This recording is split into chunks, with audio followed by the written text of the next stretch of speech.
Pernah kebayang nggak gimana jadinya kalau sebuah cerita horor yang kita buat rame-rame di internet tiba-tiba keluar dari layar dan makan korban di dunia nyata?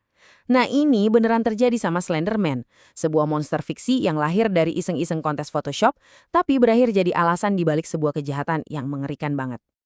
Oke, yuk kita bedah bareng-bareng cerita ini. Kita akan mulai dari awal kelahirannya sebagai eksperimen kreatif, terus kita lihat gimana dia bisa nyebar kayak virus, sampai akhirnya, ya, memicu sebuah tragedi yang gak terlupakan dan meninggalkan jejak yang sangat kompleks.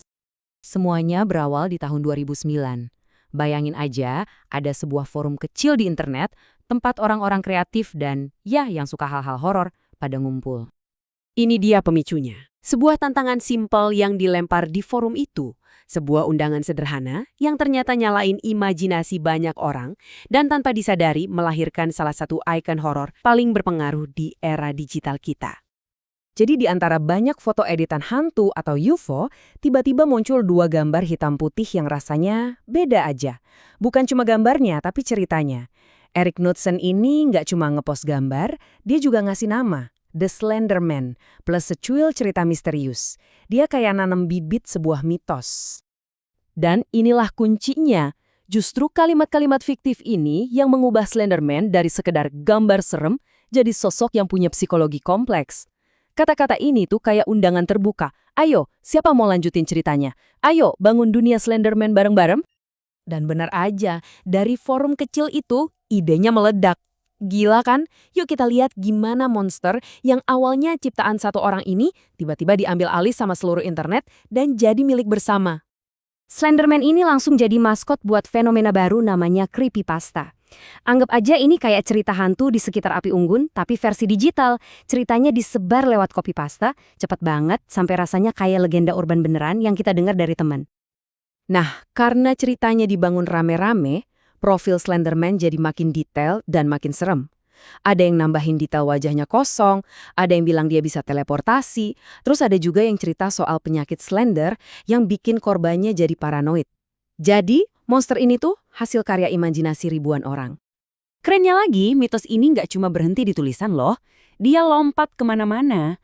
Ada serial web amatir yang dibikin seolah-olah rekaman asli, dan ada juga game viral yang bikin kita jadi korbannya langsung. Slenderman jadi bukan lagi cerita yang kita baca, tapi sesuatu yang kita alami.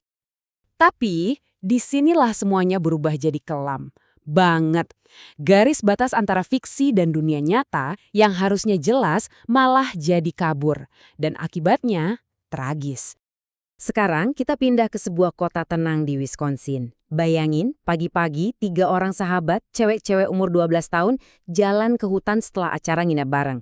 Harusnya kan seru-seruan ya, tapi hanya satu dari mereka yang bakal berjuang mati-matian buat keluar dari hutan itu hidup-hidup. Angka ini bukan angka biasa.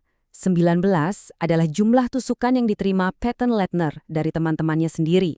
Serangan ini brutal, dan yang lebih mengerikan sudah direncanakan.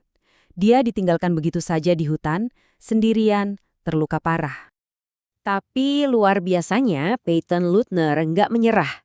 Dengan sisa tenaga yang ada melawan rasa sakit yang nggak kebayang, dia berhasil merangkak sampai ke pinggir jalan. Di sanalah dia ditemukan oleh seorang pengendara sepeda. Keinginannya untuk bertahan hidup itu benar-benar sebuah keajaiban.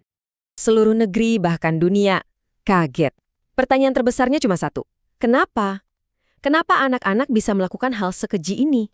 Dan jawaban dari kedua pelakunya, jujur, mungkin lebih bikin merinding daripada perbuatannya itu sendiri. Motif mereka ternyata bukan karena benci atau marah. Sama sekali bukan. Menurut pengakuan mereka melakukan itu untuk Slenderman.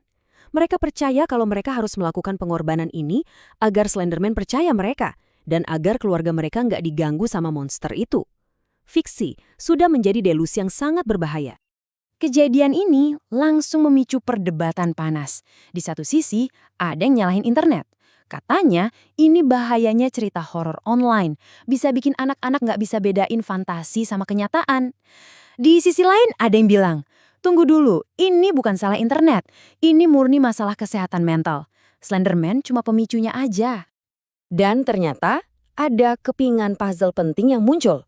Morgan Geyser, salah satu pelaku, didiagnosis menderita skizofrenia onset dini.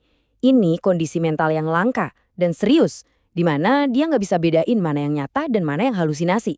Jadi buat dia, Slenderman itu bukan cuma cerita.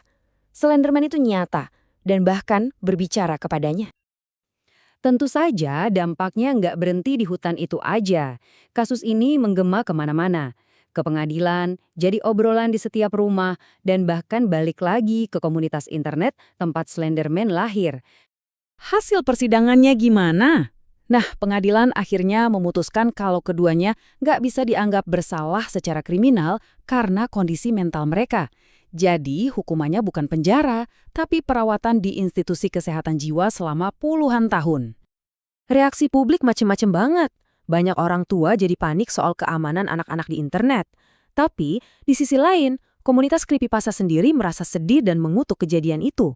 Mereka bahkan ngadain penggalangan dana buat korban. Sang pencipta Slenderman, Eric Knudsen, juga ikut angkat bicara dan bilang kalau dia turut berduka cita sedalam-dalamnya. Lalu, gimana nasib semua orang yang terlibat setelahnya?